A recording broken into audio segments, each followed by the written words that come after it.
The beat goes on. Tonight, our regular guests are Tony Amos, Barry Rushton, and Shane.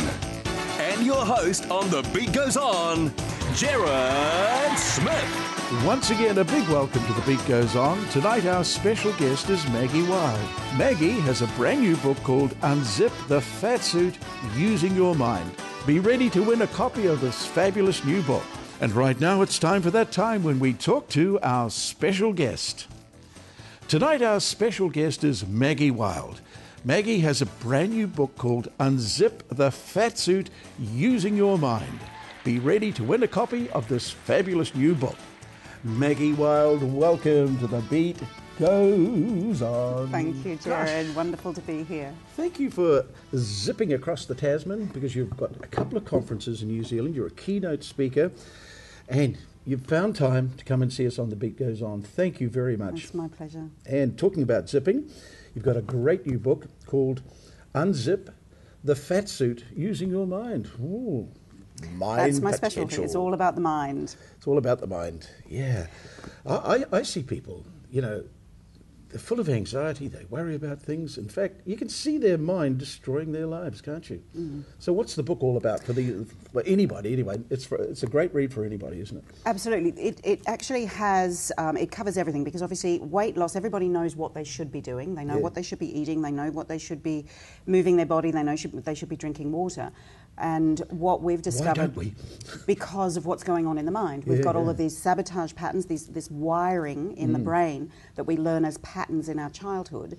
And as we learn those patterns, we get attached to, I call it grandma's cookie cuddle, where if we've ever fallen over, say when we were young and grandma picked us up and gave us a hug and a cookie, then the brain gets attached to the sugar as making us feel better. And then later on in life, that becomes emotional eating, it becomes alcohol, cigarettes, drugs, whatever it becomes. And what we look at doing with this program is how do you disconnect the emotions and the food, build the self-confidence underneath it, so that we never go back to those old patterns from the past. Emotional eating. Wow. Stress hunger, anger hunger, comfort hunger, social hunger, having to have the cake because your friends are having it too, all of that stuff we deal with. Last night I'm sitting there thinking, I haven't had anything to eat all day, been so busy. And then I thought, gosh, I'd love that pizza, you know. I know how much it is. It's $12 for this pizza. It's my favourite. And, I'll go and get it. Where did the emotion come in there?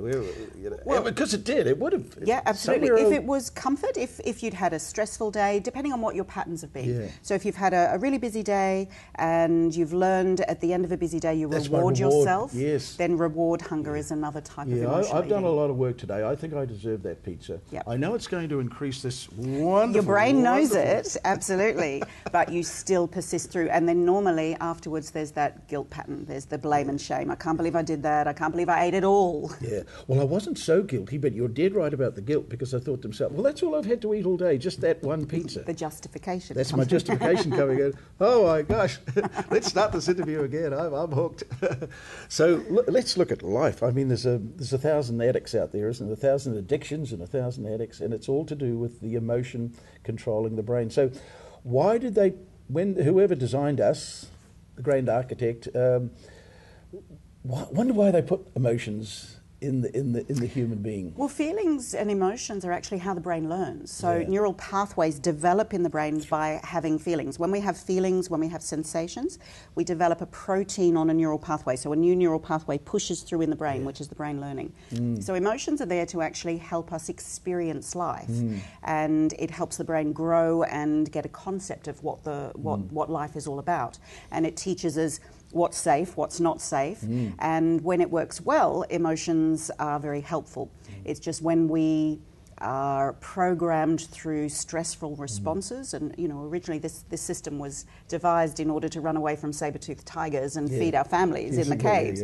And nowadays stress is all about running from here to there, getting the kids to soccer practice on time, picking them up after school, getting a bad day at the office, so etc. the housewife, young housewife, 33, done all exactly what you're talking about. I'll just have a couple of drinks. I deserve a couple of drinks. I've worked all day. If I just run around after the kids, it's my time now. Yeah, absolutely. And then that's the next minute she's drunk a bottle. Again. And then it repeats again the next night, those sorts of things. That's so exactly how what did you we're get into dealing with. this stage to be writing a wonderful book like this? Well, how did it all start? I started out, I didn't actually want to be a therapist. I started out studying psychology because I wanted to work out what was wrong with me. Yeah. I'd grown up pretty messed up. I was the fat kid at school. I was always picked on for my size. I developed emotional eating patterns, and I was very angry and depressed. And at the age of 21, I was diagnosed with multiple autoimmune diseases, and that progressed over the course of a number of years, and I ended up having a stroke.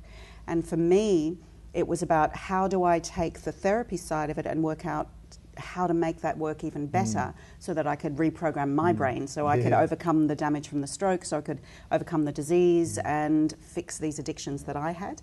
And so I developed a series of what I call the CPR Mind Potential Audios. So they work on 3 parts of the brain. And the C is the control part, switching off unhelpful habits, unhelpful thoughts, sabotage thoughts, inner critic thoughts, being able to have a tool to switch those off. So I developed something to do to switch that off, just like a light switch. And then the P But is... it's recognising them first, isn't it? Absolutely. Yeah. Well, we do recognise them. We all know that they're there. But you forget about them, don't And you? we allow them to continue because we think that's who we are. Yeah. But actually we're not those thoughts. We're So- actually just the soul underneath it waiting to come out. First stage is you've got to get to that stage where you go, that's a sabotage thought. How do you get to that stage? That's crucial, isn't it? Most people know. Most Yeah. people know that they're doing something that isn't working for them, and they just have frustration about it. So it's getting to the point where you're so frustrated with repeating that unhelpful behaviour or that unhelpful thinking that you're willing to do something different about it. Most people go back to the old dieter's wiring of I have to lose weight, or I have to do this, or I have to change. But that's just going to reinforce the old wiring in the brain. What we need to do is choose to do something different. Choose to fix the battle in the head first, and then the eating issues fall away, the weight falls away, the weight actually melts off when you deal with that battle. That's wonderful. Choose to fix the battle in your head first. Yes. Wow. It's very powerful. Now, even with all your skills and training and writing a book, I guarantee that 1% of the time, sometimes, even you can be still caught out, can't you? Very much so. Yeah. Very much so. And again, it's about having those tools. And you know, I'm triggered. I get human. I'm human like anyone else. I get triggered by a bad day at the office, or something not going the way I want it to go, or somebody cutting me off in traffic.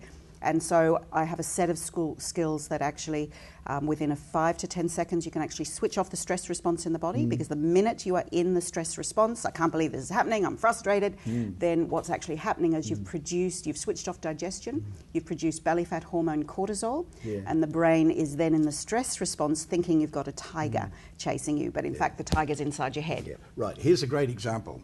I live in Auckland, and I get onto the motorway in Stanley Street, and I head up there. Bang, you get up to the top, it's all come to a standstill. Oh, no, you know you're going to be stop, start for at least another good 20 minutes instead of a nice free-flowing motorway. You know, Yep. now, tell me what I do now. You take a deep breath for starters. Take a deep you breath. recognise, Yeah. that's not me, that's just wiring. So you say that to yourself, that's not me, that's just wiring. I'm reacting to my past. Yeah? You take a deep breath, and then you do what I call a count from 5 to 0. And you actually count silently in your mind from 5 really loud. So you do 5, 4, 3. By the time you get to 0, you're at a whisper, and you just imagine writing the word I feel calm in front of you, or saying it out loud, I feel calm. And the brain doesn't know the difference between real and imagined. It will switch off the stress response, and it will activate the parasympathetic nervous system, which is opening digestion, allowing us to breathe, allowing us our body to regenerate and heal.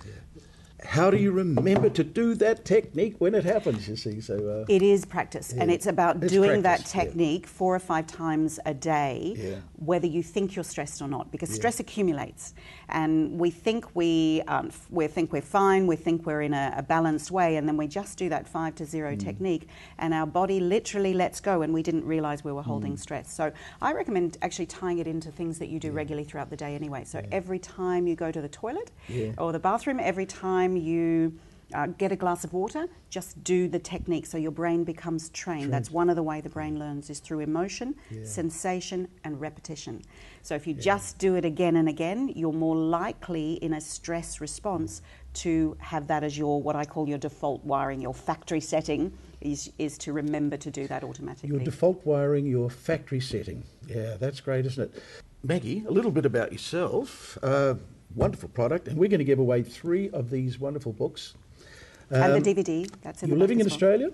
I live in Australia, I live in Melbourne. We find it strange that you choose Australia to live in and not New Zealand. I find that very strange as well, driving across that gorgeous harbour bridge this morning. I did Now, think, you're Australian? I am. I was born in country Victoria. Okay.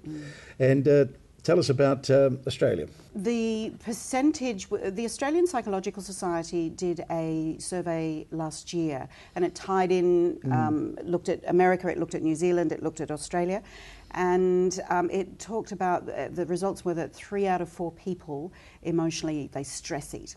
So 3 out of 4 people are eating or drinking more than they would normally.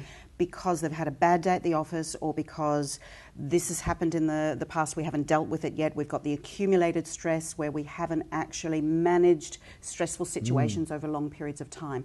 And eventually we end up doing these behaviours and we don't know why we're doing them. We just believe it's who we are. Look, I'm one of those people that let 100 little things go by and the stress level builds up. And then the camels, And then I'll blow my top about something so insignificant, but it's the accumulated over weeks, and then finally, many of us are doing that, aren't we? What do we call that now? It's like the frog in the saucepan. If you put a frog in a saucepan of cold water and you slowly heat it, the frog doesn't jump out because it doesn't know the water's getting hot. It doesn't notice the change. Doesn't notice the difference, What we want to do is use a little technique like we talked about, the 5 to 0, or you can also just rub on this point under the hand.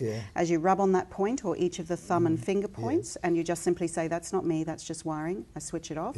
You can actually switch off the neurochemical response in the brain that's triggering the stress response in the spine and the neurochemical response of So 3 out of cortisol. 4 people, 3 out of 4 people suffer from stress, anxiety too. Stress-related eating, so stress-related substance abuse, if you like.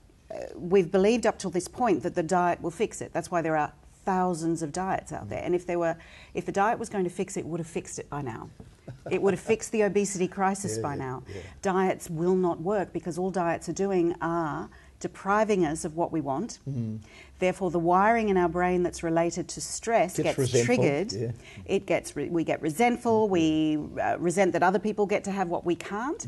And then because the brain is then triggered, the default wiring, if the default wiring is I get stressed, I eat food, then when we're stressed because we're depriving ourselves food, we're triggered to eat more food. And so then the battle in the head continues. So the thing that people haven't done is worked out how to solve the battle in the head, how to switch off the wiring that's not working for them in the brain, activate better wiring. It only takes a period of 84 days to change neural pathway set, a default set of neural pathways in the brain, to create a new default blueprint in the brain that says I'm the kind of person who's healthy, the kind of person who chooses the healthy option when I'm stressed, the kind of person who loves my body, the kind of person who enjoys moving my body, the kind of person who enjoys drinking water. 84 days. 84? Gosh. This is day one. That's why I provided the DVD, so that people can actually play the brain training videos in the back on of the a book, daily basis for 84 days. DVD. Now, we're going to give 3 of these away, but let's explain the title, Unzip the Fat Suit, Using Your Mind. How do you... and there's a picture of a person taking off the fat suit, so explain the fat suit. I believe, and it's my theory, that we're all... the body that we look at in the mirror is not who we are. Our soul is inside that. And most people who weren't born to be overweight, they don't have the genes that are overweight genes, they feel uncomfortable in their body, so they feel like it's not who they are. And so we do this process where we get them to imagine. The mind doesn't know the difference between real and imagination, so we get them to imagine the real them inside that suit and peeling that suit away. And if we do that over a number of days, as I said, with other tools that we provide, then the body and the mind start to get into sync. The body is just a representation of the blueprint that our mind has.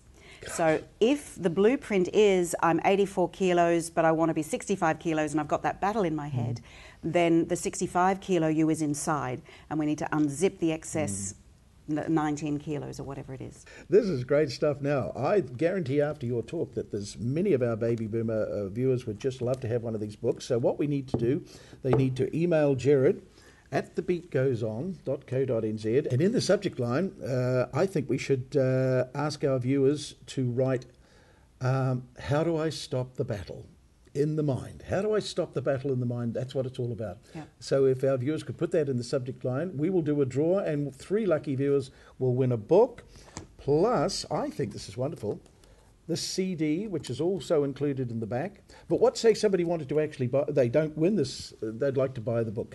Where would they purchase the book? You can actually go to the website in Australia, which is unzipthefatsuit.com. That's it, .com. And you can purchase online. You can purchase online, yes. Wow. Maggie, you need to be in this seat every week reminding me about all my my battles of the mind. I'll give you a book too. A lot of people go to bed sleeping with me every night time listening to my audios. I'll go to bed with you tonight. Thank you. Thanks, Maggie. Bye-bye. Thanks, Jay.